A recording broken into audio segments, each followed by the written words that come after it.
noches, señoras y señores, bienvenidos a Tiempos Modernos. Hace 5 siglos que un monje agustino llamado Martín Lutero envió una carta al arzobispo de Maguncia, Alberto de Brandeburgo, en la que protestaba, entre otras cosas, por la venta de indulgencias que aseguraba confundían al pueblo al respecto de la verdadera doctrina de Cristo.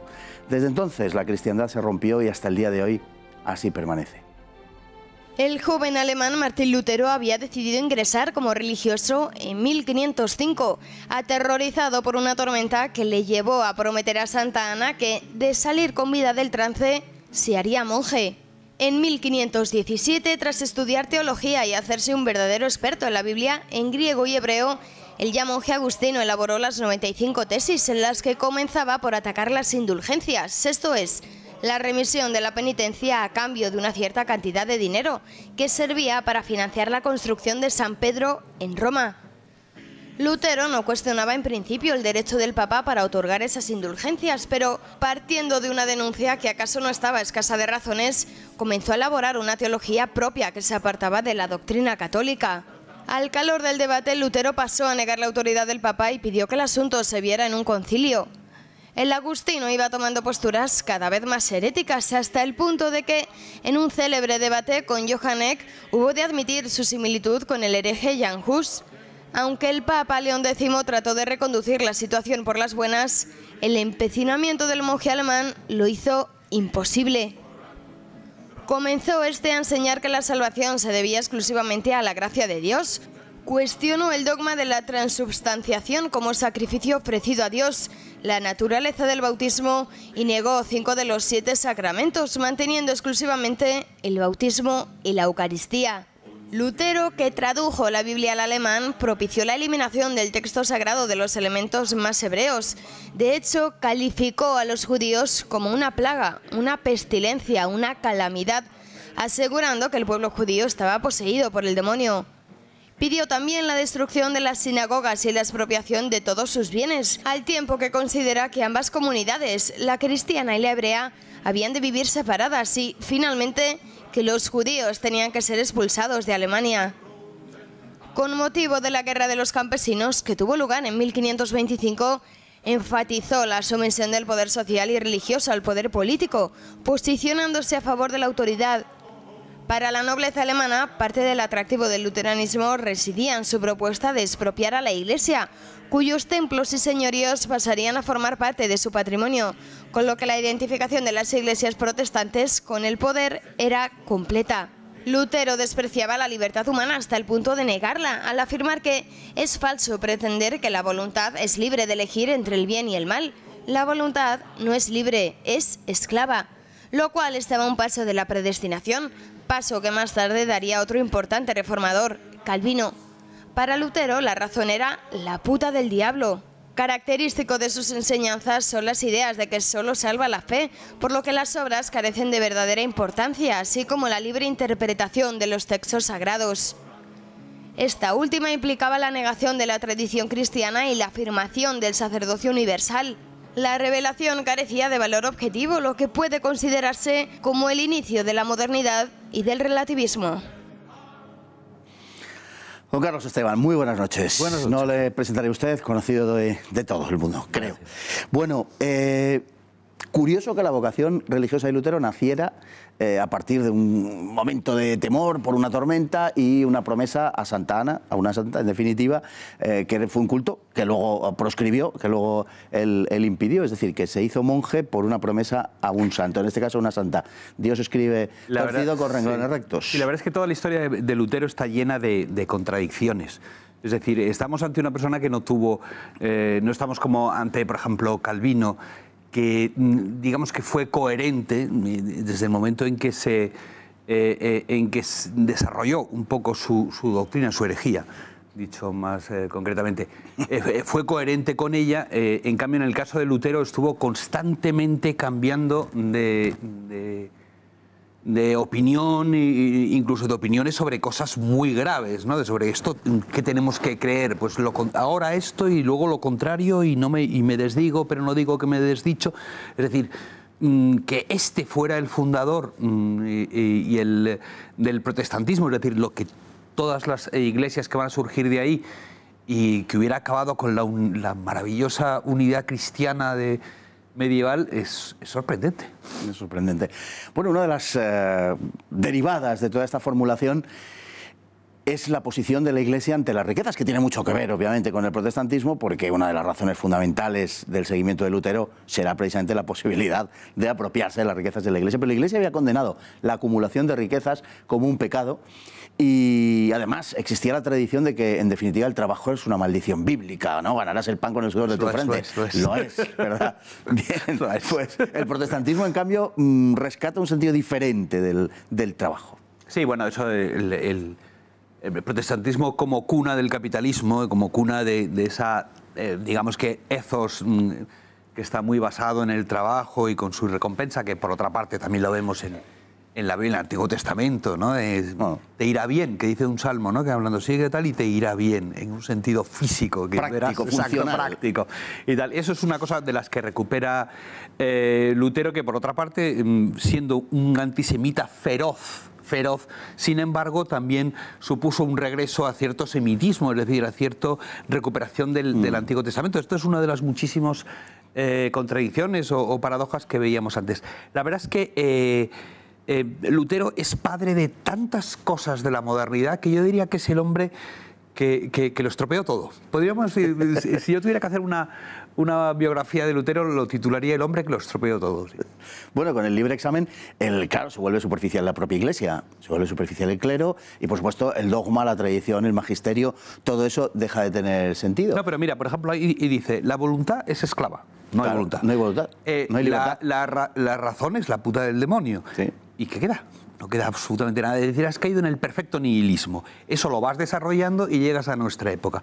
Ahí están las raíces del sentimentalismo, está la raíz del relativismo. Del emotivismo. Exacto, es decir, que ahí tenemos el principio un poco de todo y sobre todo el final de algo tan grande como lo que tuvimos en la denostada Edad Media, que es esa Christianitas, que es lo que realmente acabó llamándose Europa, porque no es otra cosa, no hay nada que este trocito de Asia le dé una identidad especial, que ese cristianismo que lo mantuvo unida a pesar de o conviviendo con estados, ¿no? Pero que sin embargo tenían esa unidad con la que rompió Lutero al romper la fe, ¿no?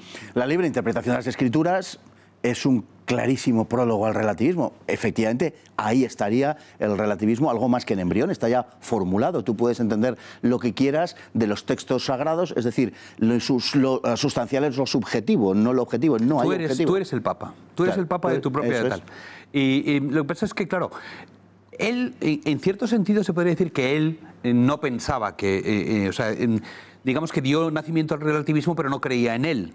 Él pensaba que la Biblia era tan obvia que todo el mundo iba a llegar a las mismas conclusiones que Martín Lutero. Eso es lo curioso, ¿no? Es tan razonable, no necesita ninguna interpretación.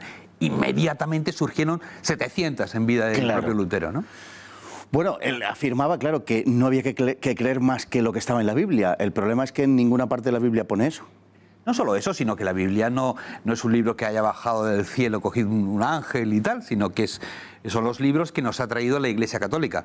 Es decir, si a ti te viene un señor y te dice, tienes que creer esto y tal, y dices, sí, creo esto que me traes, pero a ti no. Eso es una contradicción absoluta. Es decir, si tú eres el autor de lo que me traes, pues o te creo a ti y a lo que me traes, o no a ninguna de las dos cosas. Pero no tiene ningún sentido creer en la Biblia y no en la tradición. La formulación de Lutero, no como la terminó Lutero, digamos, pero en cierta parte él mismo había admitido que algunas de las cosas que decía se correspondían con herejías anteriores.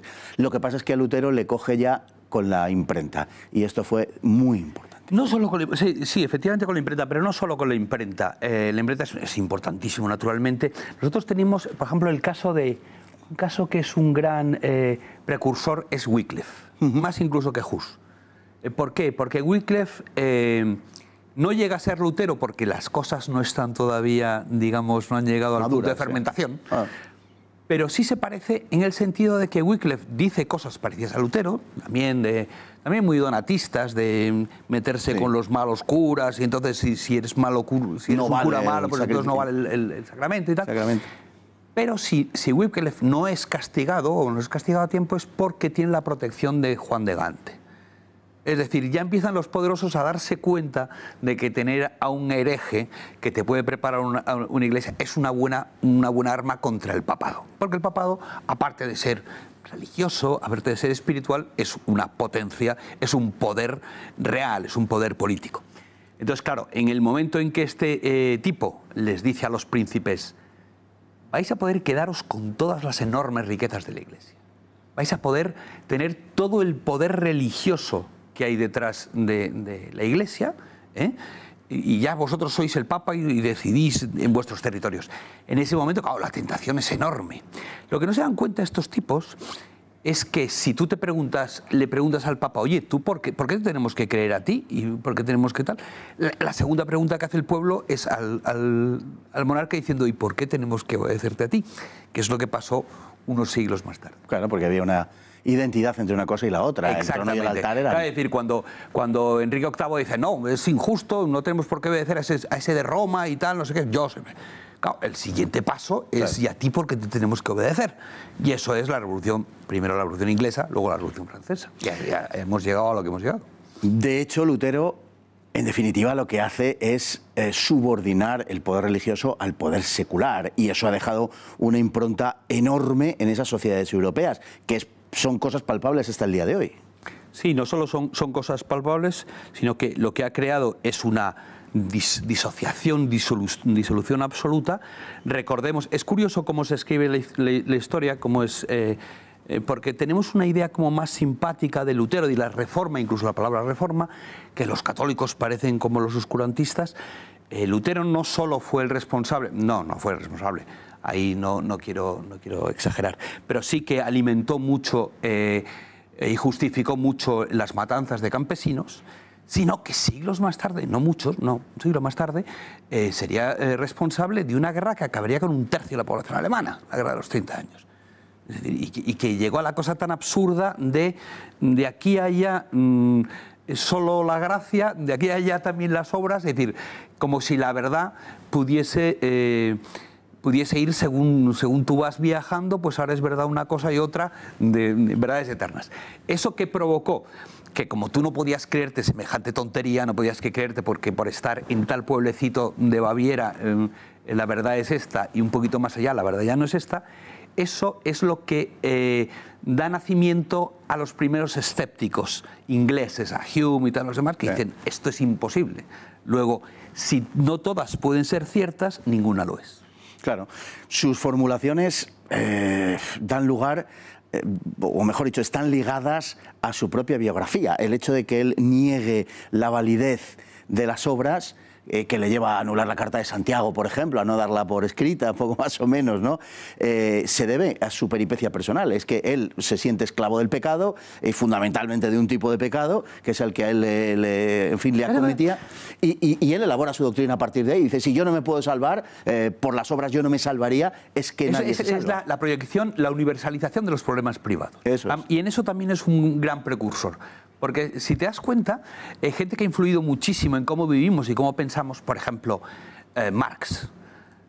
Marx es una persona que está también universalizando problemas y rencores muy propios. El rencor que tenía contra su padre, no sé qué. Freud es una persona que tiene un problema freudiano y quiere que todos lo tengamos, que es el no es que yo sea un tipo muy raro que quiero acostarme con mi madre y matar a mi padre, sino que es una cosa que le pasa a todo el mundo. Es decir, es curioso que esa universalización que hace Lutero, que no puede soportar la idea de que él no duda constantemente de su salvación, con toda esa negatividad terrible de las selvas alemanas, ¿vale? Pues anda, que lo que ha salido, hablamos el otro día de varios países enemigos de España, pero lo que ha salido de Alemania se las trae también.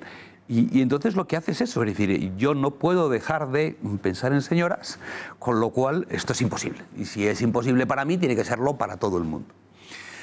Don Carlos Esteban, muchísimas gracias, gracias a ti. Y muy buenas noches. Y a todos ustedes igualmente, muchísimas gracias y hasta el próximo programa, si Dios quiere.